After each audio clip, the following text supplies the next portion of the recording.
잉글랜드의 왕이었던 헨리 8세에 대해서 발표하겠습니다.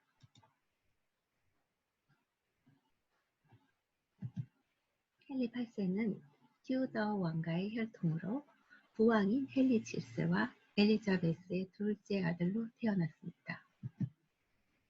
이 인물은 극과 극의 평가로 엇갈리는데요. 잉글랜드 종교개혁의 선구자이냐, 아니면 이단에 빠져 파문당한 바람난 철부지 폭군이냐, 이렇게 평가가 갈리면서도 동시에 두 가지 평가 모두가 이해가 되는 인물입니다. 17세기 당시 영국은 독립된 세 왕국이 공존하고 있었습니다. 남쪽 잉글랜드 교회는 성공회가 발전하고 있었고요. 북쪽 스코틀랜드 교회는 장로회가 발전하고 있었습니다. 아일랜드는 로마 가톨릭으로 남아있었죠. 세 왕국 중에서 잉글랜드의 종교개혁이 시작된 계기는 재미있게도 국왕의 불륜 사건과 연루됩니다. 그 문제의 주인공이 바로 헨리 8세입니다. 헨리 8세는 6번의 결혼을 했고, 이 과정에서 본의 아니게 종교개혁이 일어나게 됩니다. 헨리 8세는 복잡한 여성 변열과 6번의 결혼으로 아주 유명하죠. 재위 기간 중 종교개혁, 영국 국교의 수립, 정치적 중앙집권화 등의 성과를 거두었습니다.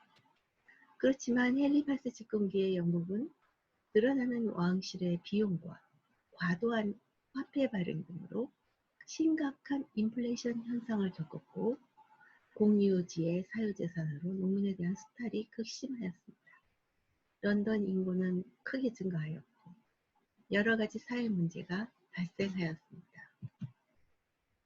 헨리 8세의 6명의 부인에 대해서 간략하게 알아보았습니다. 에스파냐 공주인 캐서린은 원래 헨리 8세의 형수였습니다. 형이 결혼한 후에 얼마 지나지 않아서 죽자 원래 전략 결혼으로 맺어진 두 나라의 사돈관계를 유지하기 위해서 아내로 맞아들인 것입니다. 애정이 없었기 때문에 둘 사이에 딸 메어리가 태어났을 때 헨리 8세는 아들이 아니었기 때문에 서운해했습니다. 그리고 그 당시에 앤 블린이라는 궁녀와 사랑에 빠져서 둘 사이에 임시까지 하게 되었습니다. 이 난처한 상황을 풀기 위해서 초강수를 두었는데요. 캐서린과 이혼하고 앤과 결혼하겠다고 선포합니다. 로마 카톨릭 교회는 이혼을 인정하지 않았고 교황은 헨리 8세를 파문하겠다고 했습니다. 하지만 헨리 8세는 캐서린과 그리고 딸 메리를 가두어 놓고 이혼을 강행합니다. 하지만 앤 블린도 딸 하나를 낳고 이 딸이 나중에 엘리자베스 1세가 되죠. 아들을 낳지 못하니까 다시 아내를 버렸습니다. 이혼을 위해서 교황과 단절한 헨리 8세. 왕이 바람이 나서 본초와 이혼하려고 교황과 싸운 것이 아이러니컬하게도 종교개혁을 촉발했습니다. 국왕이 교황과 단절했다는 소문에 잉글랜드 개신교도들은 환호했고 종교개혁자들도 기쁨을 감출 수가 없었습니다. 실제로 몇 년 사이에 아주 큰 변화들이 이루어졌는데요. 가장 큰 변화는 성경 읽기가 허용된 일입니다. 성경을 영어로 번역해서 누구나 읽을 수 있도록 보급하는 일이 공식화되었습니다. 그동안 몰래 숨죽이며 성경을 읽고 루터나 칼뱅의 글을 보면서 종교개혁의 꿈을 키워가던 그들에게는 이런 변화가 꿈만 같았을 것입니다. 정치적인 종교개혁이었습니다. 헨리 8세의 이혼과 종교개혁의 원인은 복잡한 정치적 상황이 따랐습니다. 마침 헨리 7세에는 종교개혁 열풍이 대륙에서 불고 있었는데 마틴 루터가 종교개혁 시기 발표한 논문에 대한 반박문을 작성하고 가톨릭 신앙을 유지하며 교황의 정치적 동반자이기도 했습니다. 이 공로로 1521년 8월에 헨리 8세는 레오 10세에게서 신앙의 수호자라는 칭호를 받았습니다. 훗날 그가 성공회, 즉 잉글랜드 국계를 세웠다는 점을 생각해보면 참 아이러니해 보일 수도 있습니다. 그런데 헨리 8세의 수장령 선포와 일련의 종교개혁 조치는 사실 교리, 교회 조직, 실성사를 대상으로 한 것이 아니었습니다. 틴데일의 성경 번역과 틴데일의 기도, 불과 2년 전만 해도 영어로 성경을 번역해서 보급하던 틴데일이라는 개혁자가 화형을 당했습니다. 그런데 이제는 국가가 나서서 영어 성경을 보급할 정도로 분위기가 완전히 바뀐 것이죠. 이제 더 이상 눈치 보지 않고도 성경은 물론 개혁자들의 책을 읽고 출판할 수 있게 되었습니다. 틴데일이 화형을 당하면서 주여 왕의 눈을 열어주소서라고 기도했던 모습을 기억하는 수많은 런던 시민들은 급격한 시대 변화 속에서 눈물을 흘리며 그를 추모했다고 합니다. 셋째 부인 제인 시모어는 창백한 얼굴에 침착하고 검소한 사람이었습니다.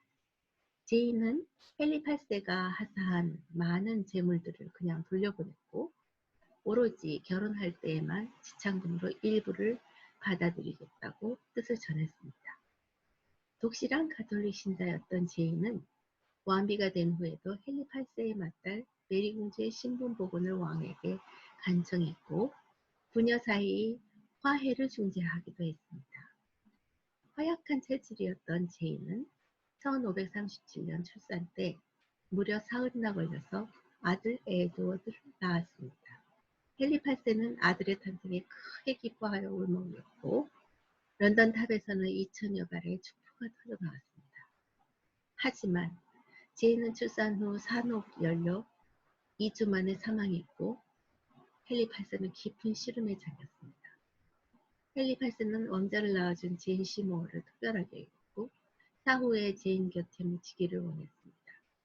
헨리 8세의 상심이 매우 컸던 것 같습니다. 그 후 3년간 새로운 왕비를 맞아들이지 않았던 것입니다. 네 번째 부인 앤. 1540년 토머스 크롬웰의 적극적인 권유로 또다시 독일 클레베 공장 요한 3세의 딸인 앤을 신부로 맞아들이게 됩니다. 크롬웰은 당시 급상하던 신교 국가인 클레베 공국의 앤과의 결혼을 통해서 영국이 독일의 신교 국가와 동맹 관계를 맺을 것을 주장했습니다. 왕비의 외모가 궁금했던 헨리 8세는 행정화가가 보내온 앤의 초상화에 만족했고 앤과의 결혼을 추진하도록 허락했습니다.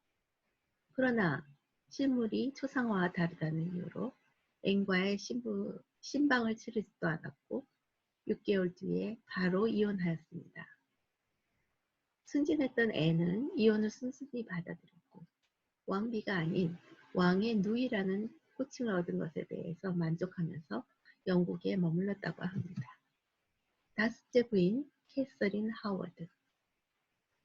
헨리 8세가 47살이었던 때에 19살인 캐서린 하워드의 활기차고 발랄한 연모에 빠져들었고 어린 새 신부에게 보석과 토지와 옷 등을 선물하며 기쁨에 넘쳤습니다.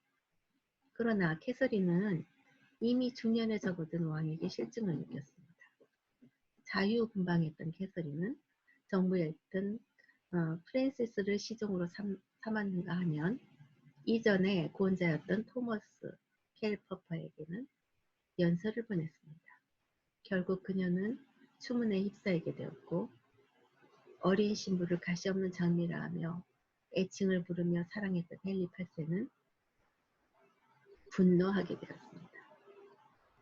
캐서린의 두 정부를 잡아다가 중형에 처했고 자기 연민에 치를 떨며 울었다고 합니다. 간통죄로 런던 탑에 갇힌 캐서린은 왕비가 된 지 2해 만에 참수되었습니다. 마지막 부인 캐서린 파는 왕실의 가정교사였었습니다. 자신에게 맞는 짝을 찾아 방황하던 헨리 8세는 아직 남편이 죽기도 전인 캐서린 파에게 선물 공세를 했습니다. 캐서린 파는 토마스 경을 사랑하고 있었지만 왕에 대한 임무를 선택하였고 헨리 8세의 마지막 왕비가 되었습니다. 이미 앤 볼린, 캐서린 하워드 등을 참수시켰고 첫 왕비와 클레베이 앤과는 이혼을 감행했던 헨리 8세의 왕비가 된다는 것은 그리 쉬운 일이 아니었습니다. 하지만 그녀는 용감하게 결단을 내렸습니다. 왕은 이미 노쇠했고 메리, 엘리자베스, 에드워드 등 3명의 자녀들까지 보살펴야 하는 입장이었습니다. 하지만 캐서린 파는 진보적인 신교 사상을 교육받은 온화한 여성이었습니다. 왕비의 임무를 잘 수행해냈고 왕이 진노하면 다독여주고 두 딸과의 관계를 중재했습니다. 헨리 8세는 아주 매우 뚱뚱하다고 했는데요. 그리고 병도 많았다고 합니다. 그렇게 아픈 왕의 다리를 무릎에 얹고 간호할 정도로 아주 자상했습니다. 사상과 태도에서 왕비의 위엄을 갖추었던 캐서린 파는 내가 하는 모든 일이 도움이 되기를 이라는 모토로 자신의 삶을 표현했습니다. 헨리 8세가 종교개혁을 했다고 하지만 사실은 그것이 진정한 종교개혁은 아니었습니다. 헨리 8세는 진정으로 종교개혁을 원했던 인물은 아니었습니다. 그 이유는 첫째, 헨리 8세에게 필요했던 것은 종교개혁이 아니고 단지 로마 교황과 갈라서기 위한 명분이었습니다. 둘째, 이혼 수습을 마친 뒤로는 교회의 순수 회복이나 교리적 토론보다는 기존 스타일의 예배와 체제를 선호하고 지키려고 했습니다. 셋째, 종교개혁자들도 왕의 눈치를 볼 수밖에 없었는데요. 개혁을 하겠다고 말은 잘하면서 실제로는 하지 않는 것이 오히려 개혁을 망치는 결과를 가져왔습니다. 상소금지법. 헨리 8세는 교황과의 관계를 단절하면서 상소금지법을 단행했습니다. 당시 로마 교황이 전 세계 교회의 수장이었고 중요한 분쟁이 있으면 교황에게 상소를 했습니다. 그런데 헨리 8세는 잉글랜드 교회 문제를 교황에게 상소하지 말고 자체 내에서 해결하도록 룰을 바꿔버렸습니다. 여기에는 잉글랜드 교회의 머리는 잉글랜드 교회에 있다. 우리 일은 우리가 알아서 한다 하는 사상이 깔려 있었습니다. 시간이 지나면서 몇 년에 걸쳐 추진된 정책을 한꺼번에 수장령이라고 일컫는데요. 한마디로 잉글랜드 교회의 머리는 로마의 교황이 아니라 잉글랜드 국왕이라는 것입니다. 잉글랜드 국왕이 교회의 보호자이며 로마 교황은 그저 로마 교회의 수장일 뿐 잉글랜드에서는 손을 떼라는 것입니다. 교황은 헨리 8세를 파문했지만 잉글랜드 교회는 국왕의 배짱 덕분에 로마 교회로부터 도움이 가여 얼떨결에 종교개혁의 첫걸음을 내딛게 됩니다. 수도원 몰수. 헨리 8세는 기존 가톨릭에 관대하지도 않았습니다.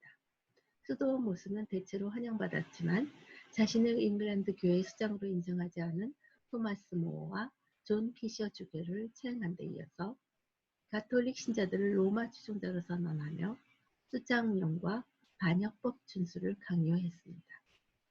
즉위처에 야외에서 즐기는 여러 스포츠는 물론 춤과 음악과 같은 예능에도 관심이 많았으며 당시 왕족들 치고는 공부도 상당히 해서 라틴어와 스페인어, 프랑스어가 유창했고 당대의 석학들과 천문학과 신학을 토론했다고 합니다. 당대 최고 지성이었던 네덜란드의 에라스무스조차 헨리 8세를 칭찬할 정도였습니다. 하지만 중년에까지 마상창시합을 하다가 낙마하는 사고를 당하면서 한쪽 다리를 크게 다쳐서 장애가 생기면서 예전과 달리 야외 활동을 마음껏 즐길 수가 없게 되었습니다. 이 때문에 생긴 스트레스 때문인지 나이가 들수록 생활태도가 방종해졌고 과식을 일삼아 고도 비만이 되어버렸습니다. 말년에 그가 입던 겉옷에는 일반적인 체격을 지닌 성인 남자 셋이 들어갔을 정도라고 합니다. 말년에 헨리 8세는 곧잘 분노했고 그러면서도 두려워했습니다. 1546년 크리스마스에 그는 왕비와 왕실 사람들을 그리니치로 돌려보냈고 몇몇 천사관들만이 그의 곁에 남아있었습니다. 이듬해 1547년 1월에 그는 크랜머 대주교를 불러들였고 주변인들에게 에드워드 왕자, 나중에 에드워드 6세가 되었죠. 그 왕자를 충실히 보좌해줄 것을 당부한 뒤에 사망했습니다. 생전에 두 딸을 사생아로 만들고 잘 돌보지는 않았지만 죽기 직전에는 그들을 적자로 부활시켜서 왕위 기득권을 인정했고 상당한 유산도 물려주었습니다. 에드워드 6세가 6년이라는 짧은 치체를 끝내고 사망하자 두 딸은 차례로 메리 1세와 엘리자베스 1세로 등극하였습니다. 그러나 애석하게도 이 세 자녀 모두 자녀들을 갖지는 못했습니다. 감사합니다.